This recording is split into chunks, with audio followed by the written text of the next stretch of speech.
Alors bonjour à toutes et bonjour à tous. Alors nous reprenons une émission de Clinique du temps présent que j'anime avec Marie-Josée Delvolgo et nous avons aujourd'hui le très grand plaisir de recevoir notre ami Thierry Fabre. Bonjour. Bonjour, qui donc fait paraître la semaine prochaine un livre dont nous avons la primeur, Face aux empires, la voie méditerranéenne, essai pour un avenir désirable. Alors, un avenir désirable, aujourd'hui, c'est tout à fait indispensable. Alors, bon, Thierry Fabre, on peut dire que de bonnes fées se sont penchées très vite sur son berceau intellectuel, puisqu'il a connu et fréquenté les travaux et la personne de Jacques Berck, et notamment ses Andalousies toujours recommencées. Ça l'a d'ailleurs amené à Averroès, dont nous parlerons. Et c'est d'ailleurs très amusant. Ce matin, j'ai eu le besoin d'aller voir un livre sur Maïmonide au moment où je te recevais sur Averroès. Et puis, bien sûr, il a fait une thèse avec Alain de Libera. Alain de Libera aussi, les sources arabes de la culture méditerranéenne. Bon, on est en plein... J'ai fait une thèse avec Bruno Etienne. C'était une rencontre avec Alain de Libera. Alain de Libera, puisqu'il est philosophe et médiéviste, et moi je suis plutôt... j'ai fait de la théorie politique, des relations internationales, et donc Alain de Libera était un ami, un allié avec qui j'ai inventé les rencontres d'Averroès. Alors, on est en pleine Méditerranée, mais justement, bon, alors, il a été très jeune quand même, à 28 ans, ça m'a beaucoup impressionné, conseiller d'Edgar Pisani, et sur d'ailleurs une lettre un peu rageuse, si j'ai bien compris, donc tu nous en parleras, où tu as travaillé avec lui notamment dans la fondation et, je dirais, la constitution de l'Institut du monde arabe. Bon, commissaire ensuite européen d'exposition au Musée. En 1994, un premier livre, La Méditerranée créatrice, on y reviendra.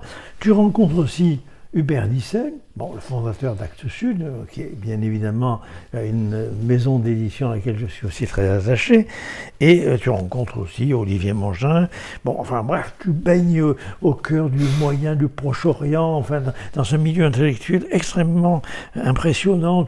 Tu assistes même à des négociations au moment de la première guerre du Golfe. Enfin, je suis très très admiratif, non seulement d'une écriture qui est remarquable, parce que la forme, c'est le fond en surface, comme disait Victor Hugo, et vraiment, c'est très impressionnant, mais qui plus est, ton attachement à Camus, à la pensée de Midi, essaime et innerve entièrement toute ton œuvre. Bon, tu as été aussi responsable d'un programme à la MMSH d'Aix-en-Provence. Bon, on te connaît bien. Tu as été aussi au Centre d'études des relations internationales de 1998 à 2000. Bon, je ne vais pas faire le tour, c'est très impressionnant. Tu l'as rappelé, tu es docteur en sciences politiques, marqué par Bruno Etienne. Bon, tu es devenu le grand spécialiste des questions méditerranéennes, fondateur des rencontres d'Averroès, peut-être tu pourras nous en parler, grand penseur camusien, d'ailleurs c'est là-dessus où nous nous sommes rencontrés, parce que tu avais eu la gentillesse de m'inviter et même de m'offrir un livre que je ne connaissais pas de Camus. Tu es auteur de plusieurs ouvrages, dont Traversée, Éloge de la pensée de Midi aux Actes Sud, une série de livres sur la représentation de la Méditerranée. Et l'année dernière, tu as publié un livre que j'ai beaucoup aimé aussi, Faut-il brûler Averroès, ce qui nous arrive? Donc, je montre ces deux livres qui sont extrêmement importants. Aux éditions Rive-Neuve. Aux éditions Rive-Neuve. Et nous avons l'honneur de te compter aussi parmi les fondateurs, enfin les membres du réseau méditerranéen, donc Méditerranée, psychanalyse, culture. Voilà donc pour ta présentation, et je commencerai par une première citation. J'ai pris des notes parce que c'est impossible de te lire sans prendre des notes, ce qui est une façon de rendre toujours hommage. Ça va nourrir le dialogue. Absolument. Ma première question est très simple. Bon. L'Europe sera méditerranéenne ou elle ne sera pas. À te dire, j'ai rapidement compris que face aux empires, russes, bien sûr chinois, américains, ce ne sont pas les Ruth, les van der Leyen et autres ectoplasmes qui pourront donner une belle consistance à l'idée d'Europe, au projet humaniste finalement qu'elle porte et qu'il a fondé au départ. Donc face à la revanche des empires, et ça il faut que tu nous en parles je crois, la voie méditerranéenne pourrait devenir notre boussole. Alors vraiment la voie méditerranéenne, une boussole par rapport aux empires, moi j'aimerais savoir comment. Thierry, tu nous dis. Peut-être, puisqu'on est dans un échange qui renvoie aussi au monde clinique, etc., je pense qu'il n'est pas sans importance de parler des fondations. Et donc, parce que les fondations, elles nous éclairent. Moi, j'ai été très frappé, justement, parmi les récits de fondation, il y a des mythes. Et quand même, le mythe fondateur d'Europe, on l'oublie bien trop souvent, il vient de Méditerranée. La belle Europe se fait enlever par Zeus. Absolument. Et donne notre nom au continent, et elle vient de là où il y a des bombardements actuellement, entre Tyr et Sidon, Saïda, au Liban aujourd'hui. Et donc, je dirais, dans les récits de fondation, dans ce qui nous constitue dans notre histoire, à la fois mythique, mais pas que mythique, les liens, les sources méditerranéennes sont là. Or, j'ai le sentiment que l'Europe a un peu tourné le dos, pour ne pas dire plus, à ce monde dont elle vient. Et que, en gros, sans la Méditerranée, l'Europe n'aurait pas de nom et sans doute même pas de visage. Et on enlèverait les sources méditerranéennes à la culture européenne, sans doute il y aurait d'autres choses. Mais enfin, et moi j'aime bien conjuguer les sources. C'est-à-dire, on parle tout le temps des sources gréco-latines et on oublie toute cette dimension qui pour moi a été fondatrice et que j'ai découverte, qui sont les sources judéo-arabes. À travers, alors bon, évidemment, donc Athènes et Rome, tout le monde en parle, avec une mythification de l'Athènes démocratique ou de la voie romaine, avec certaines ambiguïtés, avec l'héritage de la réinvention de la latinité et de ce que ça veut dire dans une espèce de nostalgie d'empire fasciste, des choses comme ça. Et on oublie, au fond, la part sémitique de l'héritage européen, qui est cet héritage, je dirais, judéo-arabe. Quelle n'a pas été ma surprise, on parlait de la naine de Libera, quand j'étais au début de l'Institut du monde arabe, j'avais fondé une revue qui s'appelait Kantara, le pont, l'arche, la passerelle, et ça pour moi c'est un élément fondateur de ce que j'essaie de faire. Et donc Alain de Libera avait sorti cet essai assez magistral qui s'appelait Penser le Moyen-Âge, et il y avait un chapitre qui m'avait saisi, puisque dans toute ma formation je n'avais jamais entendu parler de ça, des sources arabes de la culture européenne. Ah bon, il y aurait des sources arabes de la culture européenne? Et il montrait dans l'histoire de la philosophie combien, lui qui était un philosophe médiéviste, combien la figure d'Averroès Ibn Rushd a été absolument décisive dans la circulation des sources, et notamment des sources aristotéliciennes, etc. Et donc la figure du philosophe, qui était un penseur critique, et la figure du philosophe de l'islam. Et donc, dans les années 80, des années 90, on n'avait pas du tout cette vision et cette représentation de l'islam comme un lieu de la pensée critique, de la falsafa, de la philosophie, et puis de cette imbrication judéo-arabe. On parlait de Maïmonide. Maïmonide a écrit les traités d'Égaré et d'autres sectes en arabe. Et donc, comme l'expliquait Berck, c'est 5 siècles d'interrelation. 5 siècles. Donc parler d'incompatibilité culturelle entre l'Europe et l'islam, ou avec le monde juif, parce que, je veux dire, pendant très longtemps, jusqu'après la Deuxième Guerre mondiale et la destruction des Juifs d'Europe, parler de culture judéo-chrétienne était un non-sens. Sophie Bessis le montre très très bien, c'est une imposture, c'est une façon de légitimer, de faire que cette discours chrétien antisémite, qui a été longtemps prépondérant, conféré Maurras et cette idée de l'Occident chrétien, disparaissent, et puis c'est une façon de faire disparaître l'autre terme, c'est-à-dire effectivement les sources arabes de la culture européenne. Et donc il y a cette imbrication au long cours, et donc dire que l'Europe sera méditerranéenne ou ne sera pas, c'est déjà nous réinscrire dans une généalogie profonde. Moi j'aime bien, je ne sais pas si c'est peut-être une influence nietzschéenne, mais je ne sais pas si c'est la généalogie de la morale, mais en tout cas c'est une généalogie de nos sources culturelles, et je crois que notre regard changerait si on mettait à parts égales, j'aime bien cette notion comme Romain Bertrand l'appelle, d'histoire à parts égales, si on mettait à parts égales les sources grecques et latines et les sources juives et arabes de la culture européenne. Et de ce point de vue-là, c'est vrai que la figure de l'Andalousie, qu'on a certes un peu mythifiée parce qu'on en avait besoin, mais bon, c'est vrai que moi j'ai été influencé par Berck et sa leçon de clôture au Collège de France, qui se terminait par « J'appelle à ces Andalousies toujours recommencées, dont nous portons en nous à la fois les décombres amoncelés et l'inlassable espérance ». Alors ça, quand on a 25 ans, ça donne un certain élan pour essayer de retisser des liens. Et au fond, ce que j'essaie de faire, moi, c'est d'aller voir de l'autre côté, puisqu'on m'expliquait, ça c'est le vieil héritage historique de Henri Pirenne, le modèle de l'opposition entre Mahomet et Charlemagne, le fait qu'il y ait la présence de l'islam a mis fin à l'unité du monde méditerranéen. Et tous les historiens ont montré que c'était faux, non seulement dans la circulation des savoirs, mais la circulation économique, les échanges, etc. Donc ce paradigme de Pirenne qui sépare, dont l'islam est le lieu de la séparation, est au fond extrêmement faux, et il est très présent dans notre grille de lecture du monde, dans notre vision, je dirais, stratégique, jusqu'au contemporain, jusqu'au clash des civilisations, Samuel Huntington, etc. Et donc on aurait aujourd'hui l'Occident chrétien qui doit se dresser face à l'invasion de l'islam. Et j'ai essayé de montrer que cette histoire-là, même si la conflictualité est très grande, on peut la déplacer, on peut la lire autrement, non seulement sur les sources culturelles, mais aussi presque dans l'actualité internationale. Alors, ces voyages au travers des cultures, et ces voyages également au travers des auteurs, elle est très massive dans tes ouvrages, mais elle se matérialise aussi par des voyages que tu as faits, des comparaisons que tu peux faire entre l'Égypte que tu as connue il y a plusieurs décennies, l'Égypte actuellement, etc. Donc ça aussi, je crois que c'est important d'en parler.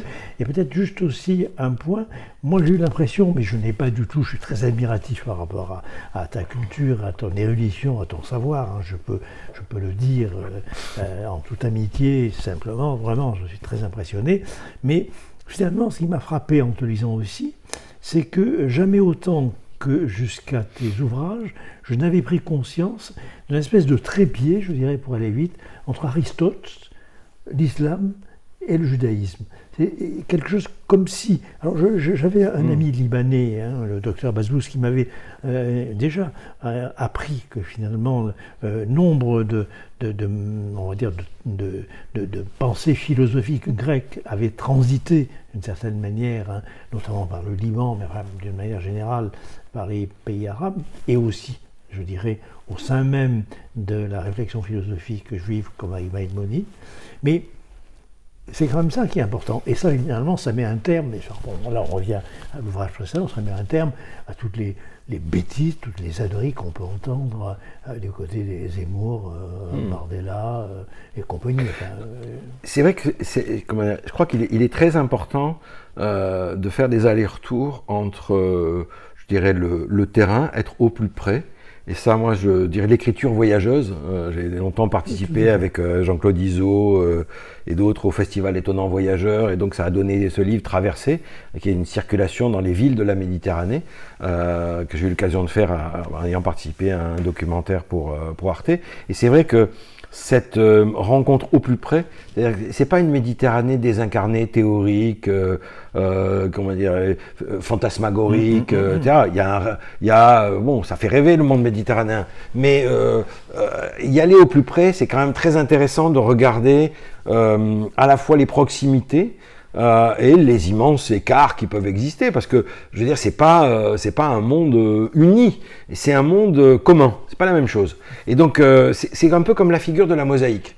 Quand on la voit plus près, la mosaïque, elle est pleine de fractures, pleine mais quand on fait un zoom arrière et qu'on regarde, etc., ça donne un visage, ça crée un ensemble. Et bien, ces fragments, ils peuvent être assemblés à condition qu'il y ait un ciment commun, qu'il y ait un monde commun. Et moi, au fond, ce qui m'intéresse, c'est d'aller au plus près de ce qui peut constituer ce monde commun, loin des séparations irréductibles.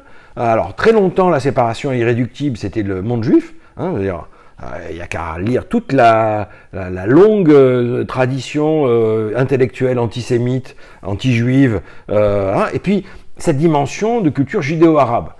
qui est très présente, notamment dans un pays comme le Maroc. On a des amis communs qui sont des juifs marocains qui revendiquent cette dimension-là, et pour qui, Haïm Zafrani, que j'ai invité pour la première rencontre d'Averroès, parlait de 1000 ans de vie juive au Maroc. Enfin bon, le judaïsme, il est constitutif de ce monde méditerranéen.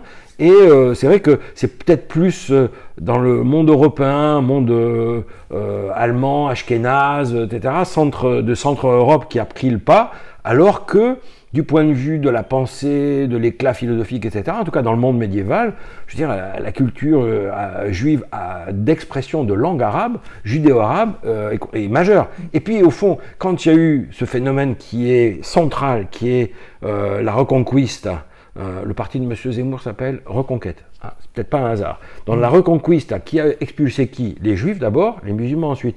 Et où sont allés se réfugier les Juifs? Dans le monde ottoman, dans le monde musulman. Donc, cette imbrication, on devrait quand même la lire un peu autrement si on s'intéresse à l'histoire méditerranéenne et donc à renverser les cartes.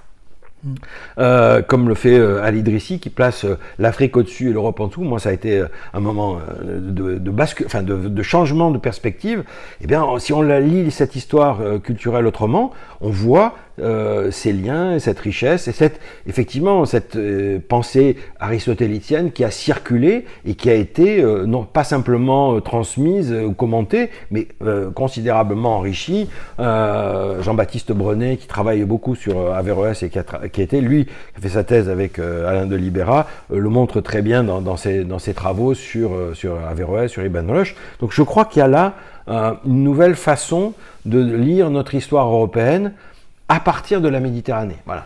De renverser la perspective et dire, et si on écrivait cette histoire, non pas simplement une histoire rétrospective, je dirais une histoire prospective, c'est-à-dire qu'on lit cette histoire pour se projeter en avant autrement que dans une vision de la frontière. Et donc, et dans ce livre, j'essaie d'opposer, effectivement, c'est un livre plutôt d'analyse, je parle de face aux empires international, contre une Europe citadelle, vers une Europe sans rivage. Et c'est en ce sens-là que pour moi, l'Europe est méditerranéenne.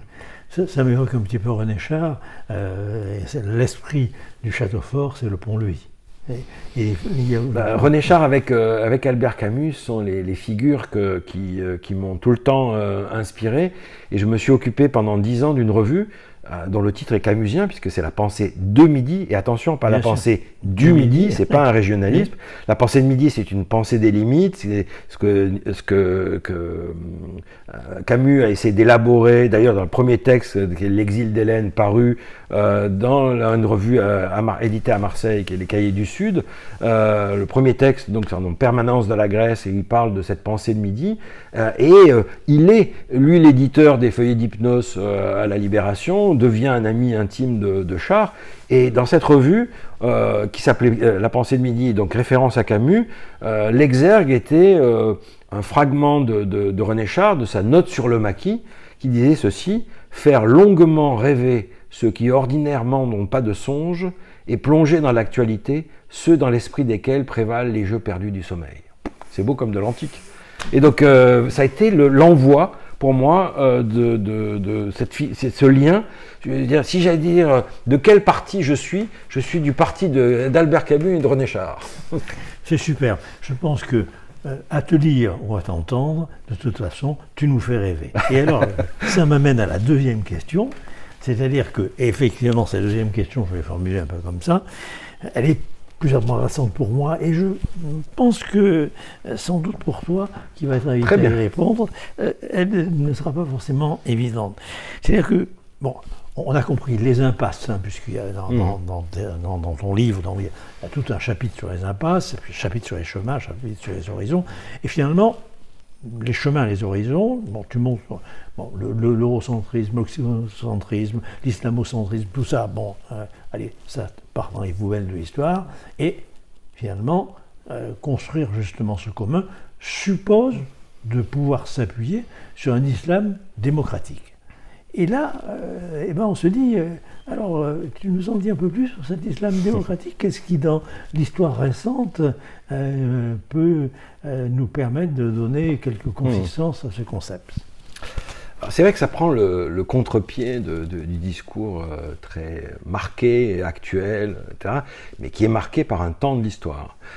Et moi, je ne soustrais pas, je ne suis pas dans la bien-pensance de regarder simplement le monde de l'islam comme une victime du colonialisme, etc. J'aime pas du tout cette posture-là, etc. Et donc il y a ce qu'on a appelé une islamisation de l'islam, un islamocentrisme qui est devenu de plus en plus violent.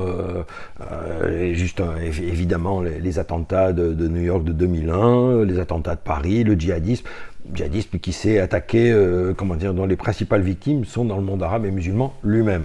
Donc je ne sous-estime pas cette radicalité-là, simplement je trouve qu'il y a une impasse à l'essentialiser, et que les nouveaux orientalistes ont tendance à dire qu'au fond la nature de ces régimes politiques venant du monde de l'islam, c'est l'islamisme.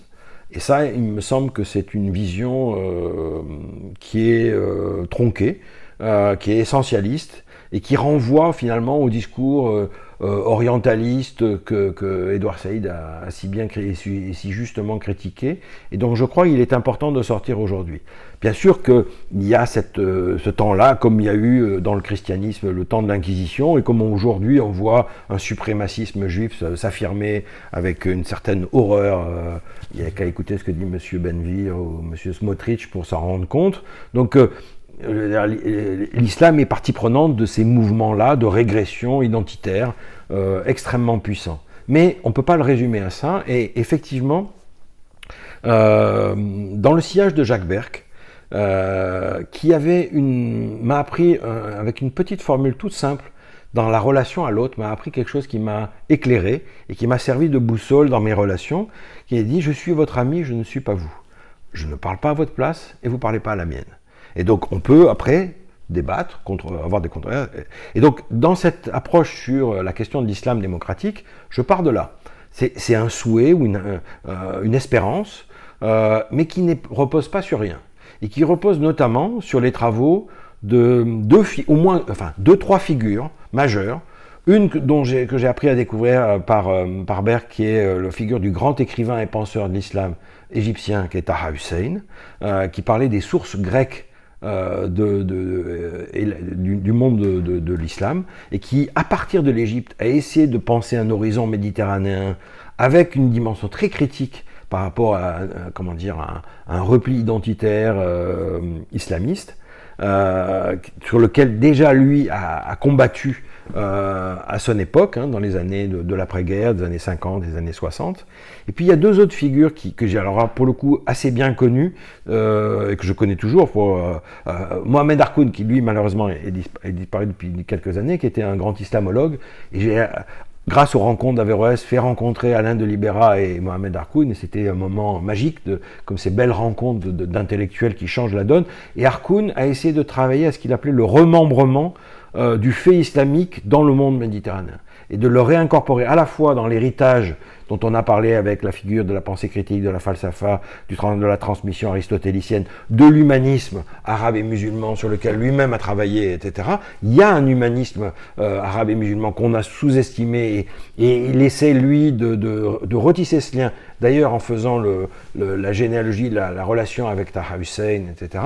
Donc il y a ce travail de fond très important. Ça veut dire, Harkoun a été une figure majeure de la pensée dans l'islam, du XXe siècle et du XXIe, et quelqu'un que j'ai accueilli, que je connaissais depuis l'Institut du monde arabe, qui est un juriste international et philosophe du droit et pas que, qui s'appelle Yad Ben Achour, qui en plus jouait un rôle majeur au moment de la révolution tunisienne, qui a été le président de la haute instance de la Constitution, et de la révolution, qui a joué un rôle à la fois, je dirais, de respect du droit et de pensée de l'islam. Et c'est lui qui, en résidence à l'Institut d'études avancées d'Aix-Marseille Université, l'IMERA, où j'avais créé un programme Méditerranée, a sorti ce livre sur Islam et démocratie, une révolution intérieure.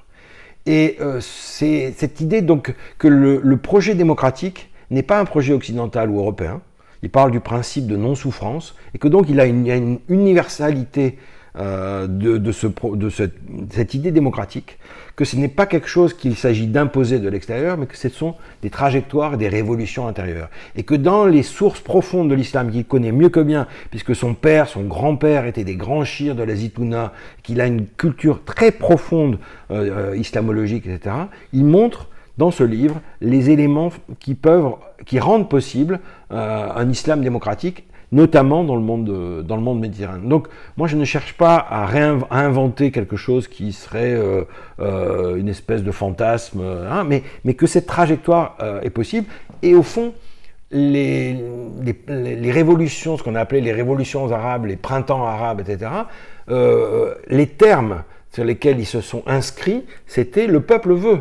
Al-Shab yurid, eskat al-nizam, c'est-à-dire faire tomber le régime. Et donc, voulait, à partir de références, de civiles, madani, c'est pas du tout la révolution islamique. Et cette ferveur, appelons-la démocratique, a été brisée par la contre-révolution. La contre-révolution venant des Émirats arabes unis, d'Arabie saoudite, et plus le manque de soutien des peuples, des sociétés, des responsables politiques européens qui n'ont pas accompagné ce moment d'affirmation qu'on a vu aussi en Algérie avec le Hirak, avec plusieurs millions de gens dans la rue qui scandaient plutôt des références à la révolution algérienne qui n'étaient pas du tout dans un référent islamique.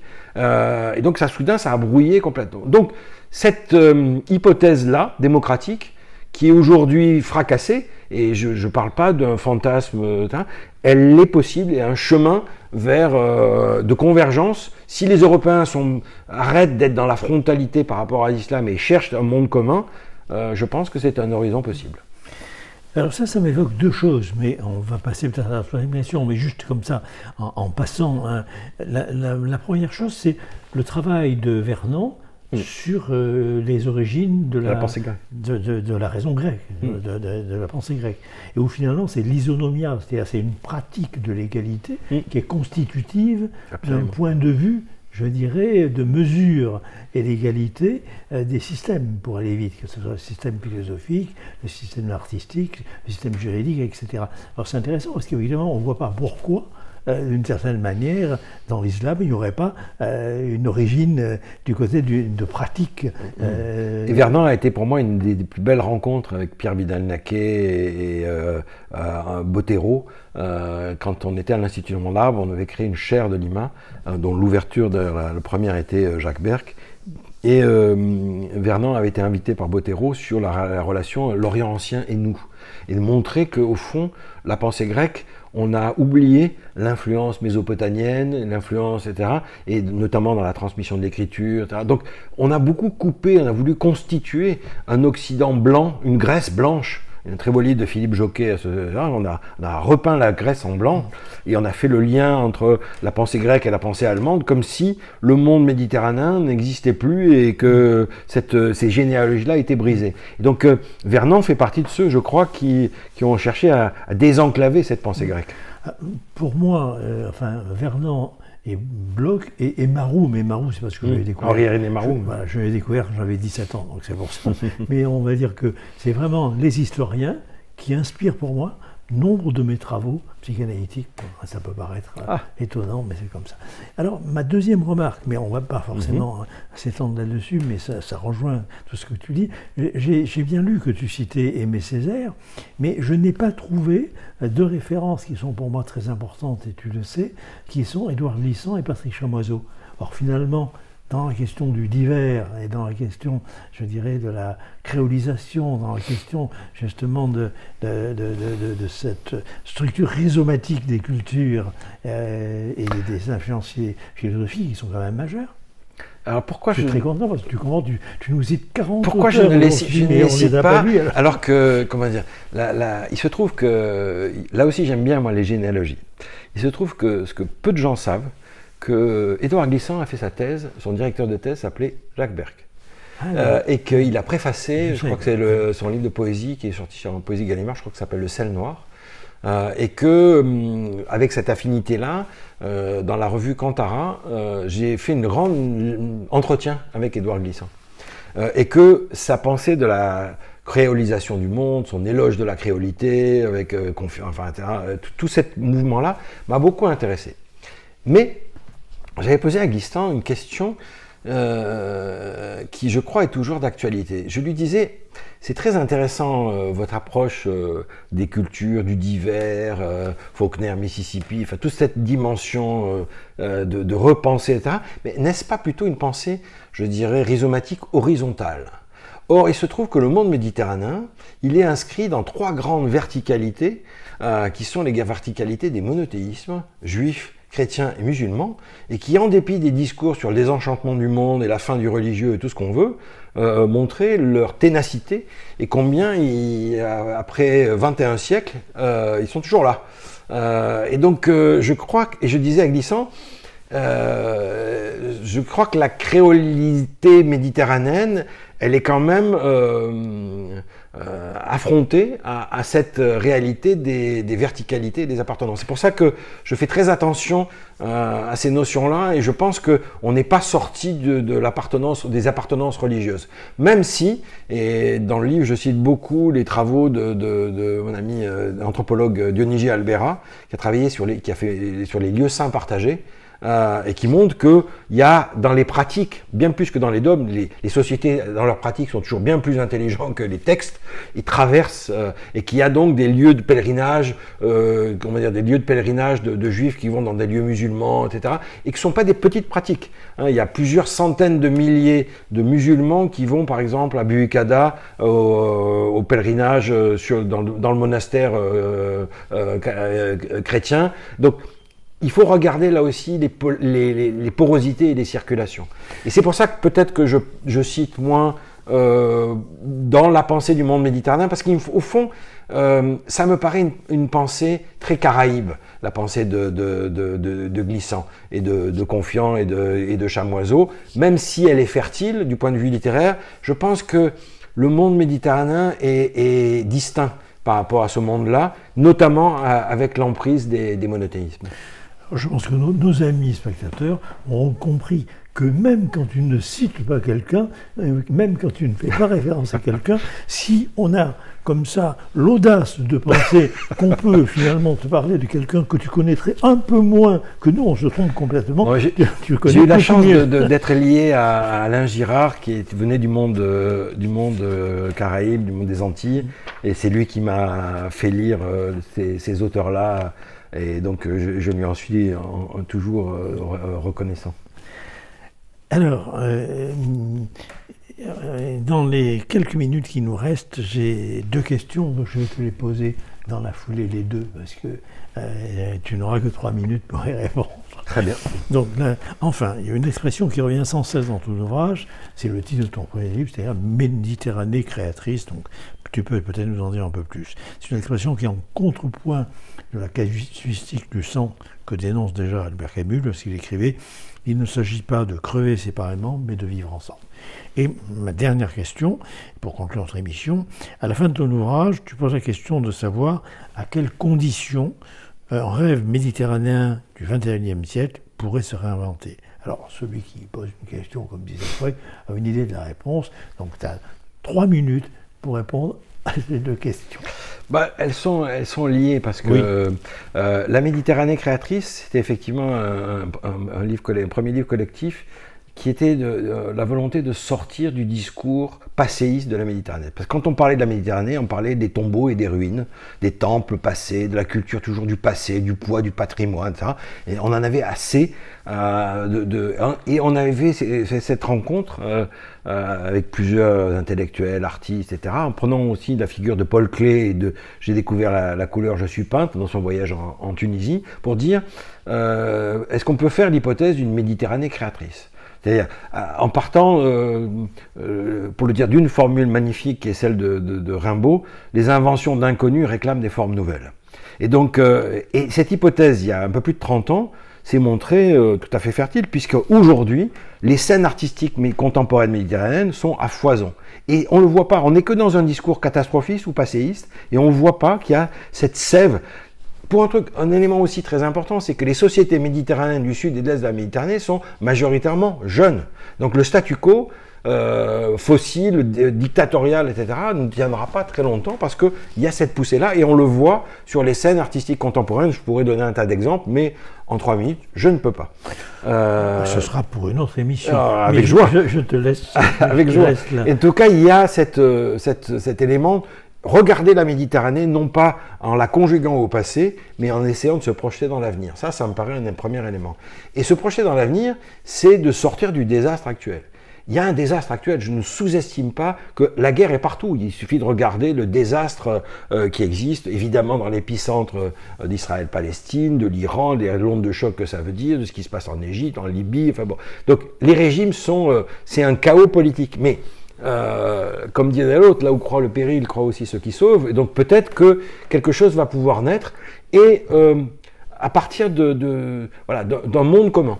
Je crois que l'Europe, se désencastrant de l'emprise de l'Empire américain, devenant elle-même, assurant par elle-même sa défense, à horizon de 20-30 ans, je pense que cette utopie concrète n'est pas aussi folle que de penser dans les années 30 que dans les années 60, 1930-1960, qu'en 1960, on aurait un truc qui s'appelle la construction économique, l'Union européenne, le projet européen, etc. Et je pense que d'ici 30 ans, il n'est pas fou d'imaginer que les pays méditerranéens peuvent se retrouver. D'ailleurs, il y a eu, il y a quelques semaines, une rencontre à Chypre rassemblant un certain nombre de pays du sud de la Méditerranée avec l'Union européenne. Et donc, peut-être que des chemins nouveaux vont voir le jour. Et pour terminer, j'utilisais cette expression que Edgar Pisani, je viens toujours moi ceux qui m'ont transmis quelque chose. Il avait lui qui a vécu la guerre, la conflit en Nouvelle-Calédonie, la construction européenne. Il citait Saint-Exupéry et je trouve que c'est très, très puissant comme idée. Si vous voulez que les hommes s'entendent, donnez-leur quelque chose à construire ensemble. Et donc, il me semble qu'on pourrait se donner comme perspective de construire une Méditerranée du XXIe siècle. Eh bien, on termine là-dessus. Thierry, vraiment, on te remercie. Et vraiment, merci de cet entretien.